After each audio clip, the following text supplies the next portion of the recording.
नमस्कार, good evening, welcome to just Hindi. मैं गीत आप सभी का स्वागत करती हूँ प्रोग्राम स्ट्रेट टॉक में एक नए विषय के साथ। और कहीं ना कहीं अंदाजा आज आप खुद भी लगा चुके होंगे कि आज स्ट्रेट टॉक में हम बात किस विषय पर करने वाले हैं। जी हाँ, पूरे दिन अगर देखा जाए तो नजरें आपकी भी गड़ी होंगी कि किस तरीके से भगवान राम की जन्मभूमि पर जो शिलान्यास हुआ है, आज जो भूमि पूजन हुआ है, वो कई मायनों में ऐतिहासिक रहा, काफ़ी ज़्यादा खास रहा, क्योंकि चर्चाएं काफ़ी महीनों पहलों से थी। तो ऐसे में सबकी नज़रें 5 तारीख पर गड़ी हुई थी कि क्या कुछ खास होगा और किस तरीके से ये शिलान्यास होगा।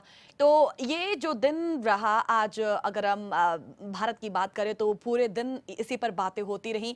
और जैसे ही भूमि पूजन शिलान्यास संपन्न हुआ और उसके बाद ये जो पूरा भूमि पूजन है वो राजनीति पर आकर टिक गया, क्योंकि उसके बाद राजनीतिक प्रतिक्रियाएं भी लगातार सामने आती रहीं। कुल मिलाकर सबसे पहले अगर हम भूमि पूजन की बात करें तो इस भूमि पूजन के बाद जो अनेकों संबोधन दिए गए हैं, जो खास मेहमान थे, उनके संबोधन में एक बात निकलकर सामने आई, वो थी नए भारत के शिलान्यास की। जी हाँ, ये भूमि पूजन जिसका शिलान्यास तो हुआ, जिसकी फाउंडेशन, जिसकी नींव आज प्रधानमंत्री नरेंद्र मोदी द्वारा रखी गई, लेकिन दूसरी ओर एक ये भी बात कही गई है कि अब एक नए भारत का शिलान्यास हुआ है, अब एक नए भारत ने जन्म लिया है।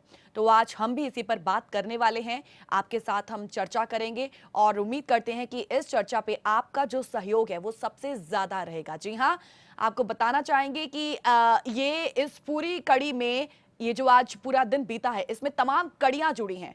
और अगर आज के दिन के बाद की हम बात छोड़ दें, उससे पहले की तमाम कड़ियों की अगर बात करें तो आप 1951 को जब याद करते हैं तो 1951 की बहस वो आज निर्णायक दौर में पहुंची है। चाहे वो सोशल मीडिया पर मोदी की आज की 30 साल पहले की तस्वीर या फिर आज की तस्वीर हो, चाहे वो अयोध्या राम मंदिर शिलान्यास से मोदी की हिंदुत्ववादी छवि की हो, चाहे वो अयोध्या में जन्मभूमि शिलान्यास के मायने की हो जो भविष्य के लिए, भारत के लिए है, चाहे वो अयोध्या राम मंदिर भूमि पूजन में पीएम मोदी के जजमान बनने की हो, खास मेहमान बनने की हो, चाहे वो इतने सालों तक कोर्ट में लंबित पड़े रहने की हो या फिर निर्णायक फैसला आने की हो, और चाहे आज भूमि पूजन की बात की हो रही राजनीति की हो, जिसे आप राम नीति पर राजनीति कहें तो बिल्कुल गलत नहीं होगा। कुल मिलाकर ये बहुत सी कड़ियां, बहुत से एंगल, बहुत से फेजेस इसके साथ, आज के इस विषय के साथ जुड़े हुए हैं और आप और हम मिलकर अब स्ट्रेट टॉक करेंगे। तो चलिए देर किस बात की, करते हैं आज के स्ट्रेट टॉक की शुरुआत।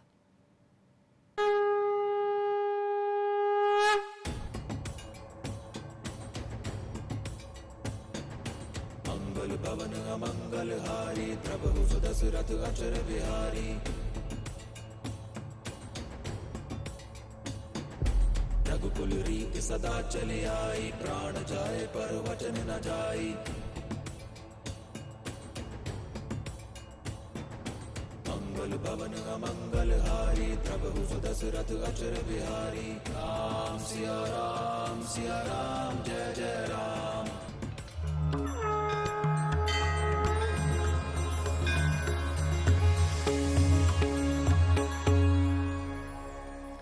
डेफिनेटली आज का दिन खास क्यों ना हो, क्योंकि अब तक देखिए दर्शकों से सब इस बात का इंतजार करते आए हैं कि कब राम मंदिर का शिलान्यास होगा, कब राम मंदिर जो है वो वहां पर बनेगा। इन सब पर आप जानते हैं कि कितनी डिबेट्स हुई हैं, कितनी बातें हुई हैं और कितनी राजनीति भी हुई है। और राजनीति तो देखिए इस कदर हुई है जब कहा गया कि बीजेपी का तो एकमात्र एजेंडा ही यही है, क्योंकि उनकी हिंदुत्ववादी छवि है। खैर, इस पर भी बात पहले भी हुई है और बात आज हम एक बार फिर से इस विषय के साथ जरूर इसको जोड़ने की कोशिश करेंगे। कुल मिलाकर सबके राम तो मंदिर भी सबका। राम मंदिर सांस्कृतिक आजादी का दिन है कहने को तो 15 अगस्त हमारी आजादी का प्रतीक इसे माना जाता है। आजादी के प्रतीक के तौर पर इस दिन को हम मनाते हैं, इस दिन जश्न मनाते हैं। लेकिन सांस्कृतिक आजादी के दिन, ये जो 5 अगस्त जब भूमि पूजन हुआ है, फाउंडेशन रखी गई है प्रधानमंत्री नरेंद्र मोदी द्वारा, तो इसे सांस्कृतिक आजादी का दिन माना गया है। अब एक नए भारत का निर्माण होगा। ये सब बातें आज इनमें मौजूद खास मेहमानों यानी पीएम नरेंद्र मोदी, संघ प्रमुख मोहन भागवत और यूपी सीएम योगी आदित्यनाथ द्वारा कही गई है, जिन पर अब विपक्ष खूब राजनीति भी कर रहा है। यानी पहले जो बातें कही वो भी और भूमि पूजन के बाद जो कुछ हो रहा है वो भी, उन सब पर हम बात रखेंगे और आपका सहयोग भी चाहेंगे, सबसे इंपॉर्टेंट, क्योंकि ये मंच आपका है। तो कुछ सवाल जिस पर चर्चा सोशल मीडिया पर भूमि पूजन से पहले भी हुई और सोशल मीडिया पर अब भी हो रही है। और एक नजर हम उस कड़ी पर भी डालेंगे जिस पर राजनीति हुई, क्योंकि देखिए ओवैसी ने जो कहा है वो उस पर लगातार जो है वो अभी डिबेट चल रही है, क्योंकि ओवैसी उनका भी मानना है, एआईएम असदुद्दीन ओवैसी का, कि आज प्रधानमंत्री नरेंद्र मोदी भावुक हैं। अपने एड्रेस के दौरान उन्होंने ये बात कही तो वो कहते हैं कि आज मैं भी भावुक हूं, क्योंकि 450 साल पहले वहां पर एक मस्जिद थी जिसे गिरा दिया गया, जिस ढांचे को गिरा दिया गया। कुल मिलाकर इस पर भी खूब राजनीति हो रही है, जो राजनीतिक प्रतिक्रियाएं सामने आ रही है, तो इस पर भी हम नजर डालेंगे, क्योंकि इन सब बार बात करना भी जरूरी हो जाता है। नो डाउट आज का दिन बहुत खास, और जिस दिन का इंतजार जो है वो बरसों पहले से था, कई लोगों को, राम भक्तों को, आज उनका ये जो सपना है वो पूरा हो चुका है। उस पर तो बात हम करेंगे ही करेंगे, लेकिन इसके साथ साथ इसकी जो तमाम कड़ियां जिस पर मैं बार बार बात कर रही हूं, बार बार उस विषय पर अपनी जो है उन कड़ियों को जोड़ने की कोशिश कर रही हूं, मैं उन पर भी आपका जो है नजरिया जानना चाहूंगी। तो आज का ये जो विषय है इसके साथ बहुत से एंगल जुड़े हुए हैं, तो उन्हीं एंगल से जोड़कर हम कुछ सवाल भी आपके सामने लेकर हाजिर हुए हैं, जो लगातार सोशल मीडिया पर भी चर्चाओं का विषय है, हर आमो खास की जुबान पर भी है। तो आइए फटाफट से उन सवालों पर एक नजर दौड़ा लेते हैं और उसके बाद प्रोग्राम के दायरे को हम और आप मिलकर आगे बढ़ाते हैं। तो आज के इस टॉपिक के साथ जो हमारा सबसे पहला सवाल है, राम मंदिर का शिलान्यास क्या आपको लगता है कि एक नए भारत का शिलान्यास है? ये एक कल्चरल जो कहें, एक सांस्कृतिक आजादी का प्रतीक इसे कहें। शिलान्यास के मायने भारत के भविष्य के लिए कितने जरूरी है, कितने अहम है? अयोध्या में राम मंदिर शिलान्यास से मोदी की हिंदुत्ववादी छवि क्या और मजबूत होगी? क्या आपको लगता है कि अब हिंदुत्व को छोड़कर हिंदुत्व को बाकी धर्मों के मुकाबले ज्यादा इंपॉर्टेंस मिलेगी, ज्यादा तरजीह मिलेगी? भूमि पूजन में पीएम नरेंद्र मोदी के जजमान बनने के मायने क्या हैं, क्यों खास थे वो? सवाल ये भी कि शिलान्यास के लिए चुनी गई जो तारीख है उसके महत्व पर आपकी क्या राय है? ये बड़ा इंपॉर्टेंट सवाल है, क्योंकि 370 भी देखिए, उसको भी 1 साल हो चुका है। इस ऐतिहासिक शिलान्यास के बाद भारत में क्या बदलेगा? जिसका इंतजार दशकों पहले था वो आज पूरा हुआ। क्या लगता है आपको, अब क्या बदलने वाला है देश में? आपको क्या लगता है कि भारत क्या अब किसी और पंक्ति में खड़ा हो जाएगा? और सबसे इंपॉर्टेंट जिस पर मैं आपका नजरिया, आपका ओपिनियन सही मायनों में लेना चाहूंगी, वो है सर्वधर्म समभाव। ये जो एक आइडियोलॉजी है जिस पर हम चलते आए हैं बहुत पहले, और जब प्रधानमंत्री नरेंद्र मोदी ने शपथ ली थी प्राइम मिनिस्टर के तौर पर, तब सर्वधर्म समभाव का जिक्र उन्होंने भी किया था। तो इस पर भी आप क्या सोचते हैं? इस आइडियोलॉजी को लेकर आप क्या सोचते हैं? तो ये तमाम अहम सवाल जिस पर हम और आप मिलकर स्ट्रेट टॉक अब करेंगे, और मैं उम्मीद करती हूँ कि आज का ये जो विषय है इस पर आप अपनी राय ज़रूर रखना चाहेंगे, और जल्दी से कॉल कीजिएगा, क्योंकि हमारी फ़ोन लाइंस भी देखिए खुली हुई हैं, और नंबर भी जो है, कॉन्टैक्ट नंबर जो है वो भी टेलीविज़न स्क्रीन पर मौजूद है। उस नंबर पर आप ज़रा कॉल कीजिएगा, ज़रा गौर फरमाइएगा, और उसके बाद हमसे बातचीत कीजिएगा। फ़ोन लाइंस खुल चुकी हैं, इस मंच का हिस्सा बनिए। आपका क्या थॉट है, आपका क्या नजरिया है? पूरे दिन आपने भी देखा होगा पूरी इस लाइव कवरेज को, किस तरीके से ये पूरा जो आयोजन है वो किया गया। तो इस पर आप क्या सोचते हैं, क्या नजरिया है आपका, हमारे साथ शेयर कीजिएगा। तो चलिए सबसे पहले प्रधानमंत्री नरेंद्र मोदी की ही बात कर लेते हैं। धोती कुर्ता और गले में गमछा डाले, हालांकि इस पूरे कहें रूप में वो हमें हर बार नजर आते हैं, लेकिन साथ में कोरोना से बचने वाला मास्क भी था इस बार। अयोध्या में राम जन्मभूमि मंदिर के शिलान्यास के लिए निकले भारत के प्रधानमंत्री नरेंद्र मोदी की पहली इमेज जैसे ही टीवी चैनल्स पर दिखाई पड़ी, सभी ने एकाएक उनकी इसी बात पर नोटिस किया, उनकी धोती और कुर्ते का रंग। अब देखिए ये बात हम क्यों रख रहे हैं आपके सामने, क्योंकि धारणा से उलट आज प्रधानमंत्री नरेंद्र मोदी ने गेरुआ रंग का कुर्ता नहीं पहना। सोशल मीडिया पर मोदी की 30 साल पहले की तस्वीर और आज की तस्वीर भी खूब शेयर की गई है, लेकिन 30 साल पहले के कार्यकर्ता मोदी और आज के भारत के प्रधानमंत्री में कितना फर्क है, आप खुद ही अंदाजा इस बात का लगा सकेंगे, क्योंकि निश्चित तौर पर उनका एक कंट्रीब्यूशन इस पूरे कहें आंदोलन में जरूर रहा है। तो इसकी चर्चा आज के दिन भी जरूर हुई है, और अगर आपने भी इस पर गौर किया होगा तो आप अपना ओपिनियन भी हमारे साथ साझा कीजिएगा। खैर, उस पर आपका क्या कुछ कहना है, आप अपनी बात जरूर कहिएगा, क्योंकि ये बात हम इसीलिए कर रहे हैं क्योंकि इस पर कहा गया है कि उन्होंने न्यूट्रल रंग चुना है अपने पहनावे को लेकर। तो न्यूट्रल रंग चुनकर उन्होंने आपसी सौहार्द का मैसेज दिया है। तो आप इस मैसेज को किस तरीके से देखते हैं, कि आपको भी लगता है? आप हमें कॉल कर कर जरूर बताएगा। जाने माने स्कॉलर क्रिस्टोफ जेफ्रेल हैं। उनका कुछ मानना है इस शिलान्यास को लेकर और शिलान्यास की तारीख को लेकर, जो सवाल हमने आपसे पूछा भी, और हम इस पर उनके द्वारा कही गई बात आपके सामने रखेंगे। लेकिन एक छोटा सा ब्रेक लेंगे, जल्द लौटेंगे।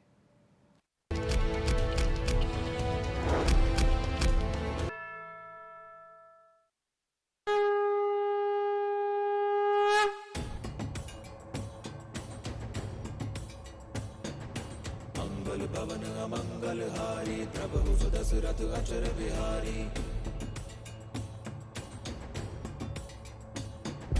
रघुकुल रीत सदा चले आई प्राण जाए पर वचन न जाई। मंगल भवन अमंगल हारी प्रभु सुदशरथ अचर बिहारी। राम सिया राम जय जय राम।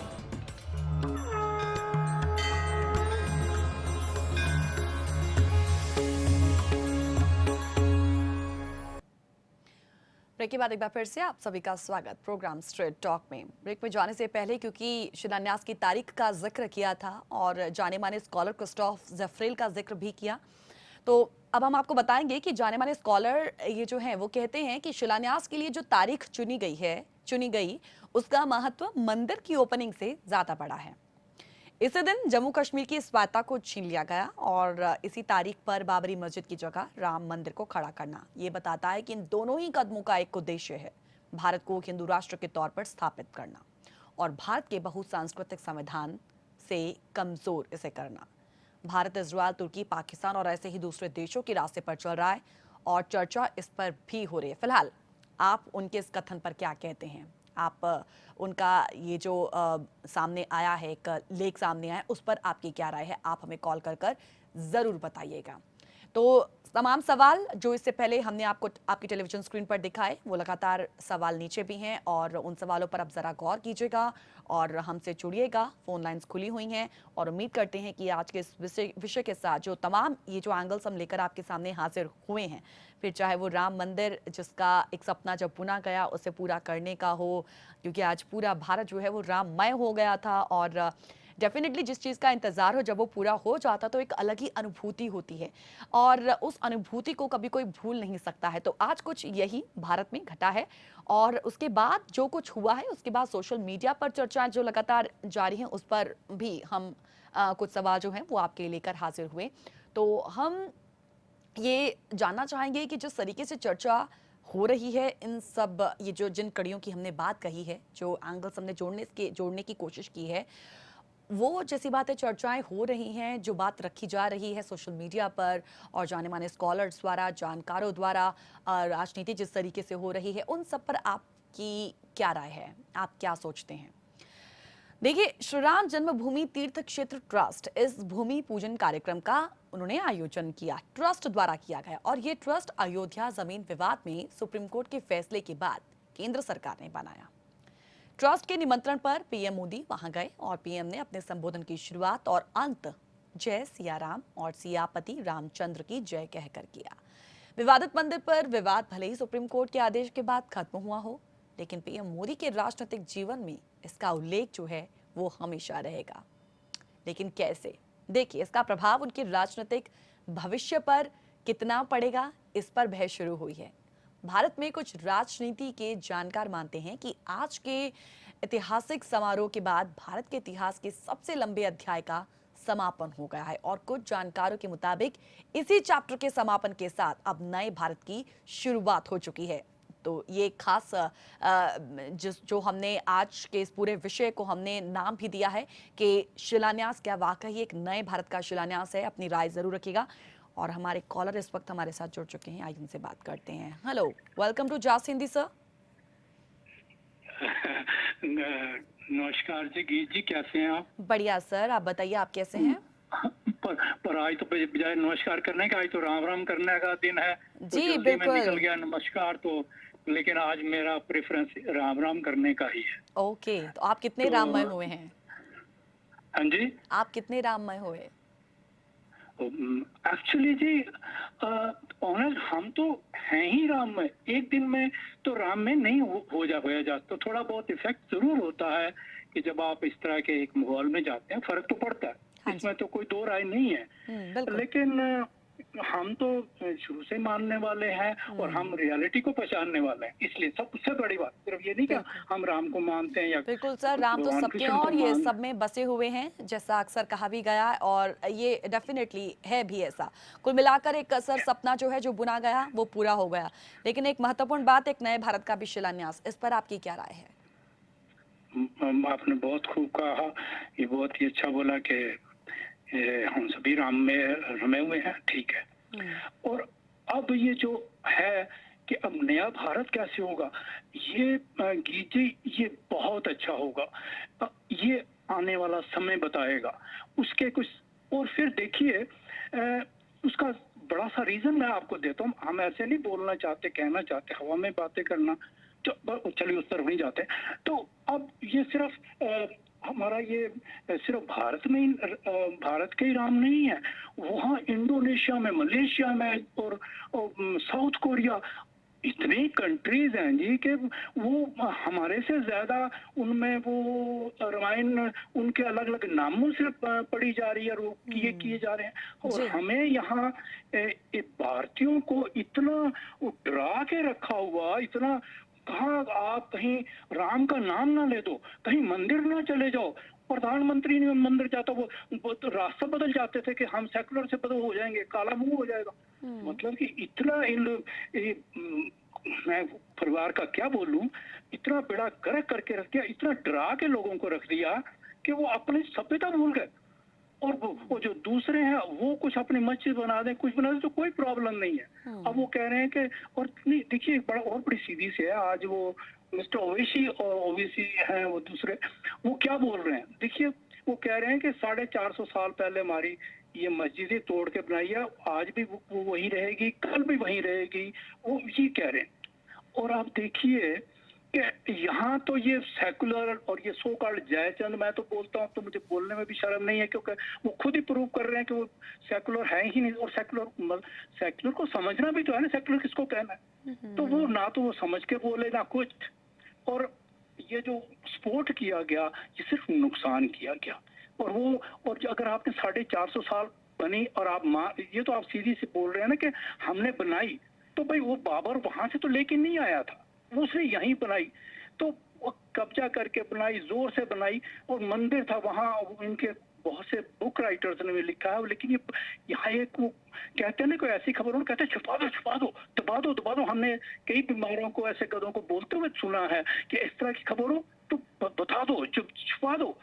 तो अब देखिए अब तो वो सामने तो बातें आएंगी ना। ठीक अब है सर। पुरानी वो तो जी। वो तो अब वो देखिए सब दुनिया में मुसलमानों में भी, मुस्लिम कंट्री में वाले राम जी। राम मानते हैं, राम को मानते हैं। हम कौन है? तो और ये तो फिर मर्यादा पुरुषोत्तम है, ये तो सबके लिए है, किसी एक के लिए थोड़ी है। उन्होंने गलेरियों की भी सपोर्ट ली, दूसरों की भी, सभी की सपोर्ट ली।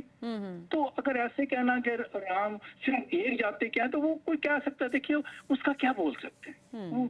वो जिसका जितना दिमाग है, जितना कोई सोच सकता है, बोल सकता है, वो उतना ही बोलेगा ना। तो वो उसके सोचने का है, हम किसी का ठेके तो ले नहीं सकते हैं। वो तो जब लोग बोलेंगे तो पता चल जाता है कि ये बेचारा क्या बोलना है इसने, कि कितना इसका रीच है।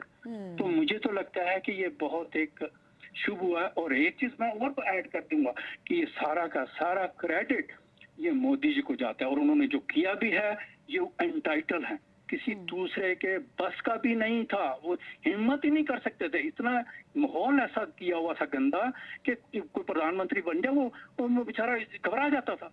ये भगवान राम ने भी अपनी तरह का ही कोई अपना चेला चुना, वो मोदी जी आ गए। ठीक है, thank you so much sir हमसे जुड़ने के लिए, थैंक यू सो मच।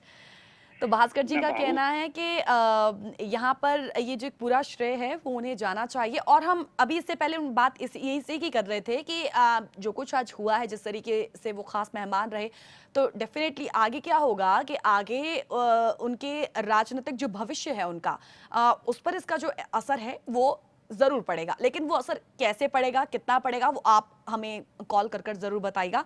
तो कुल मिलाकर देखिए, हिस्ट्री तो अब बन गई, लेकिन अब भारत के लिए एक जो हिस्ट्री है वो किस तरीके का वो हिस्टोरिक फाउंडेशन होगा, किस तरीके के उसका शिलान्यास होगा, और एक वो नया भारत किस तरीके से बनेगा। तो इस पर भी हम जरा फोकस करें तो वो ज्यादा बेटर रहेगा। तो आप हमें जरूर बताइएगा कि आप इस पर आप क्या सोचते हैं। ये जो शिलान्यास हुआ है, इसके मायने तो देखिए अपनी जगह है, लेकिन ये भारत के भविष्य के लिए आखिर कितना इंपॉर्टेंट है। कॉल करें, जरूर बताएं अपनी राय। फिलहाल एक छोटा सा ब्रेक, हम जल्द लौटेंगे।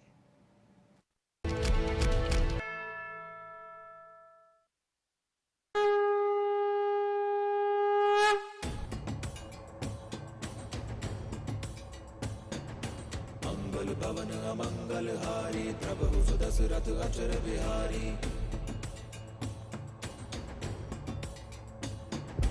रघुकुल रीत सदा चले आई प्राण जाए पर वचन न जाई। मंगल भवन अमंगल हारी प्रभु सुदशरथ अचर बिहारी। राम सिया राम जय जय राम।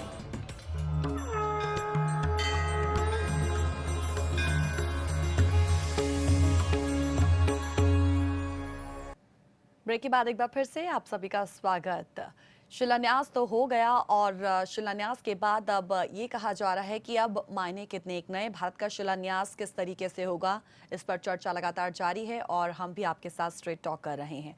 तो देखा जाए तो पूरी दुनिया जो है, और ख़ासकर राज्य देश के जो तमाम राम भक्त हैं, वो सब अयोध्या के रंग में रंगे हुए नजर आए हैं। लेकिन आपकी नज़रें भी जब भारतीय धरती पर रही होंगी, चैनल्स पर रही होंगी, तो फिर आप अयोध्या के इस रंग में कितने रंगे हुए नजर आए, और जो चर्चाएं लगातार जारी हैं उन पर आपका क्या नजरिया है, क्या थॉट है, आप उस पर कॉल कर जरूर बताइएगा। एक बार फिर सवालों पर अगर नजर डालें तो सवाल एक बार फिर से आपको आपकी टेलीविजन स्क्रीन पर दिखा देते हैं, जिस पर हम लगातार बात कर रहे हैं।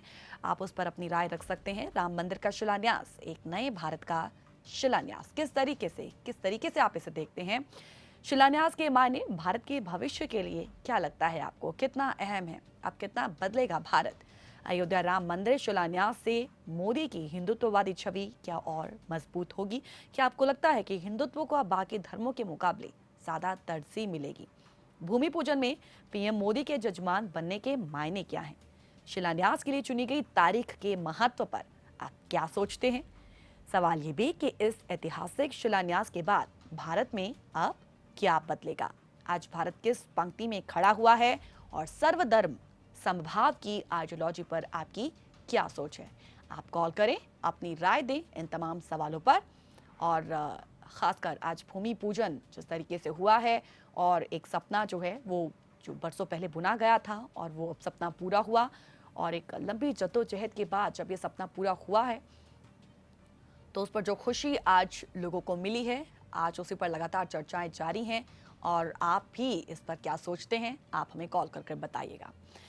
एक बात का जिक्र करेंगे। प्रधानमंत्री नरेंद्र मोदी ने शिलान्यास के बाद जब अपना भाषण दिया, एड्रेस किया लोगों को, तो उन्होंने कहा कि भगवान राम भी मानते हैं कि भय बिनु होई न प्रीति, यानी बिना डर के प्रेम नहीं होता। इसीलिए हमारा देश जितना अधिक पावरफुल होगा, हम उतने ही प्रोटेक्टेड और भयमुक्त होंगे।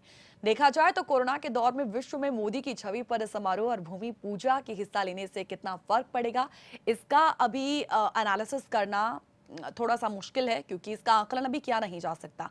पहले ऐसा लगता था कि ये तथ्य है कि सुप्रीम कोर्ट के फैसले के बाद ये भूमि पूजन हो रहा है, और ट्रस्ट के इन्विटेशन पर पीएम मोदी वहां गए। ये अपने आप में कुछ विवादों पर विराम लगा देता है, लेकिन ऐसा लगता नहीं है। पूरी दुनिया में इस बात की चर्चा पहले से है कि भारत के पीएम नरेंद्र मोदी हिंदू सेंटीमेंट का प्रतिनिधित्व करते हैं, और सरकारी नीतियों में भी सैद्धांतिक तौर पर इसे आगे रखते हैं। तो इस कार्यक्रम में उनके शामिल होने से उनकी छवि वैसी ही रहेगी, ऐसा कहा गया। लेकिन कुछ जानकार हैं, एक्सपर्ट्स हैं, वो कहते हैं कि भारत में उनकी छवि हिंदुत्ववादी नेता के प्रतीक के तौर पर होने लगेगी, जिसका सवाल हमने भी आपके सामने रखा। देखिए, इसमें कोई संदेह नहीं, उनका मानना है कि इसमें कोई संदेह नहीं। आडवाणी अटल जी वाली बीजेपी ने अयोध्या में राम मंदिर बनने की मुहिम को आगे बढ़ाया, उसे अपने मुकाम तक पहुंचाने का काम नरेंद्र मोदी ने किया। इसका श्रेय हमेशा से मोदी को मिलेगा, ये आज तय हो गया। और ऐसा इसीलिए क्योंकि अयोध्या में राम मंदिर निर्माण, जम्मू कश्मीर से अनुच्छेद 370 खत्म करना और यूनिफॉर्म सिविल कोड देश के लिए आरएसएस के ये 3 मुख्य एजेंडा हमेशा से रहे। तो इसमें से 2 नरेंद्र मोदी के कार्यकाल में पूरे हुए और 3 तलाक का बिल भी आया। ये नरेंद्र मोदी की सबसे बड़ी अचीवमेंट रही। अब सवाल ये कि क्या 2024 में होने वाले आम चुनावों में बीजेपी मंदिर के नाम पर दोबारा वोट ले पाएगी, या फिर अयोध्या में मंदिर के शिलान्यास के बाद विश्व हिंदू परिषद काशी और मथुरा का नारा दोबारा से बुलंद करेगी, या फिर हिंदू मुसलमान के बीच सौहार्दपूर्ण माहौल बना रहेगा। सुप्रीम कोर्ट ने माना है कि बाबरी मस्जिद को गिराया जाना क्रिमिनल था, जिसके लिए अभी तक किसी को ना तो दोषी ठहराया गया और ना ही किसी को सजा मिली। ऐसे में लगता है कि उत्तर भारत में आने वाले दिनों में हिंदू मुसलमान के रिश्ते कैसे होंगे, क्या मुसलमानों को आगे न्याय मिल पाएगा, ऐसे कई सवाल जो आज से दोबारा शुरू हुए हैं। इन्हीं सवालों के जवाब में मोदी के राजनेता के तौर पर आगे का भविष्य भी जुड़ा हुआ। ये तमाम अहम चीजें जिस पर जानकारों ने भी सवाल उठाए, सोशल मीडिया पर भी इसकी चर्चा लगातार रही। कुल मिलाकर आप इस पर क्या सोचते हैं, हमें कॉल कर बताइएगा। देखिए, आज की तारीख को राम मंदिर के इतिहास में सबसे महत्वपूर्ण माना जाना चाहिए।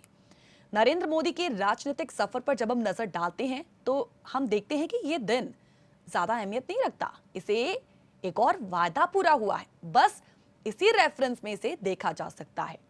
सवाल ये कि क्या मोदी खुद भी चाहते हैं कि उनकी छवि केवल इसी तरीके की लीडर की ना हो, हिंदुत्व लीडर की ना हो, बल्कि ऐसे नेता के तौर पर हो जिसने आर्थिक और सामाजिक क्षेत्र में भी बहुत काम किया है।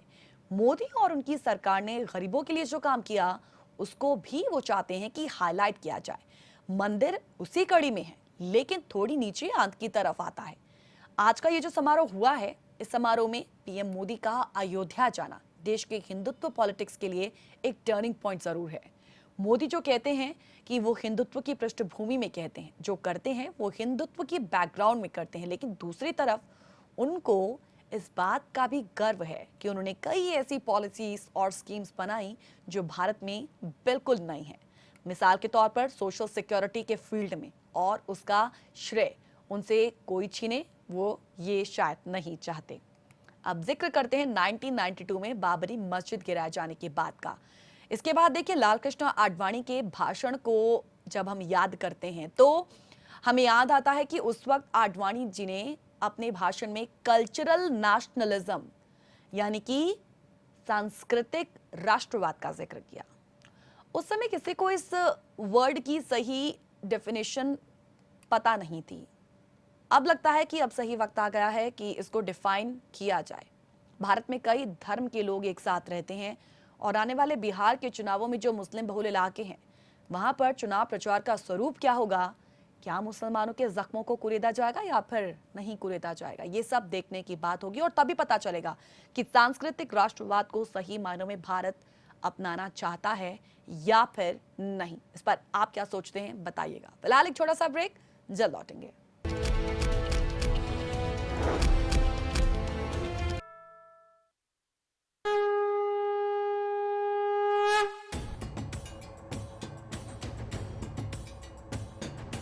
मंगल भवन अमंगल हारी, प्रभु सुदशरथ अचर बिहारी। रघुकुल रीत सदा चले आई, प्राण जाए पर वचन न जाई। मंगल भवन अमंगल हारी, प्रभु सुदशरथ अचर बिहारी। राम सिया राम जय जय राम।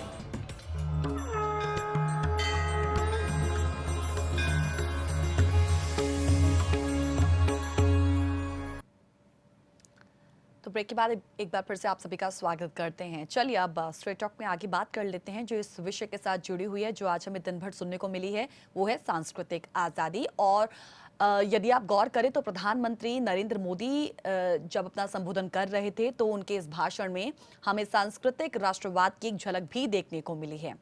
उन्होंने कहा कि अनेकता में एकता के प्रतीक हैं राम, सब राम के हैं, राम सबके हैं। तुलसी के राम सगुण राम हैं, नानक और कबीर के राम निर्गुण राम हैं। आज़ादी की लड़ाई में महात्मा गांधी जी के रघुपति राम हैं, तमिल, मलयालम, बांग्ला, कश्मीर, पंजाबी में राम हैं।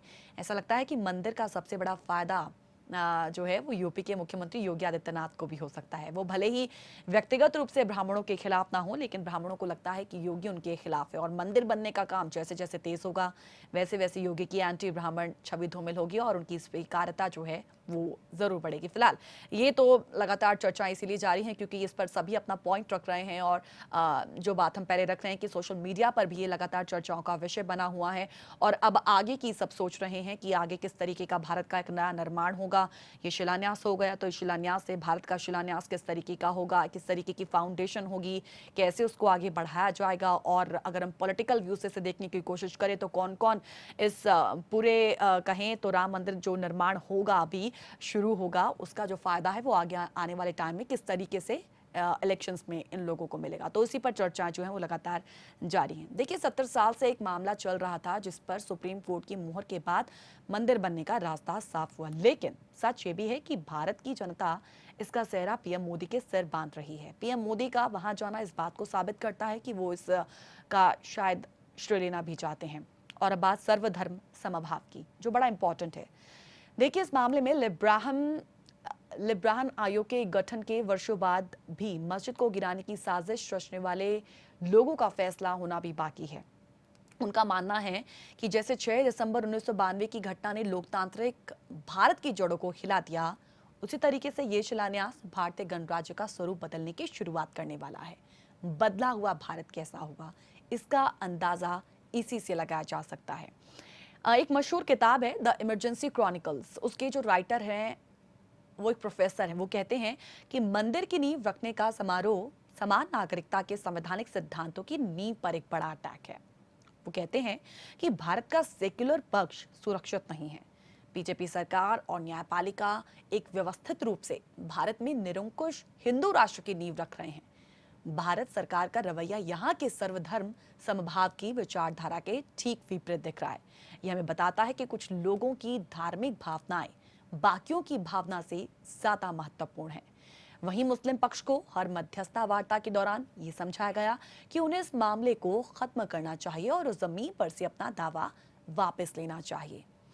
अब यूनिवर्सिटी ऑफ ऑस्लो में centre of research on extremes की स्कॉलर हैं एवियान लेडिक। वो कहती हैं कि ये कदम भारतीय गणतंत्र को एक नई दिशा में ले जाएगा। ये दिन भारत के हिंदुत्व आंदोलन के लिए एक ऐतिहासिक पल बन गया है। वो हिंदुत्व आंदोलन जो 1992 में बाबरी मस्जिद विध्वंस के दौरान लाइमलाइट में आया और हिंदुत्ववादी हिंसा जो भारत में छुटपुट लेवल पर होती रहती है उस पर अब सरकार के समर्थन की मुहर लग जाएगी। वो आगे कहती हैं कि ये कदम इस बात को भी आगे बनाएगा, आगे स्थापित करेगा कि हिंदुत्व को बाकी धर्मों के मुकाबले ज्यादा तरजीह मिलेगी। यह आखिरी बार नहीं होगा जब मोदी सरकार हिंदुत्व के एजेंडे को राष्ट्रीय स्तर पर ले जाएगी। और अगर भारतीय गणतंत्र में नेहरू का दौर खत्म हो रहा है तो ये इस बात का सबसे बड़ा प्रतीक है कि भारत उन देशों की पंक्ति में खड़ा होने वाला है जो नागरिकता और धर्म को साथ में जोड़कर देखते हैं। तो सर्वधर्म समभाव के तहत ये तमाम टिप्पणियां भी आ रही हैं। और अगर ममता बनर्जी पश्चिम बंगाल के मुख्यमंत्री, उनके अगर बयान, उनके ट्वीट्स को भी अगर आप ध्यान से आज देखेंगे तो सर्वधर्म समभाव की जो डेफिनेशन है वो भी आज देती हुई नजर आती है। तो कुल मिलाकर ये तमाम चीजें जो आज हमने आपके सामने रखी, जो कुछ मैंने कहा, जो उन लोगों द्वारा आज कहा गया, जानकारों द्वारा, लेखकों द्वारा, प्रोफेसर द्वारा, बड़ी बड़ी यूनिवर्सिटी की और सोशल मीडिया पर जो चर्चाओं का विषय रहा, उन सब की बात हमने रखी और उससे जुड़े कुछ सवाल जो थे वो आपके सामने रखे।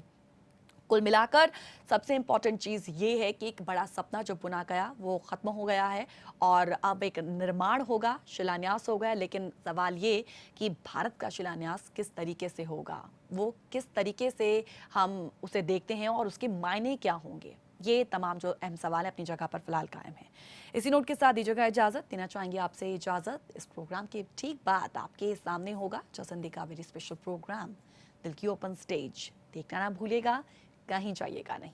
बने रहिएगा जॉस हिंदी के साथ। नमस्कार।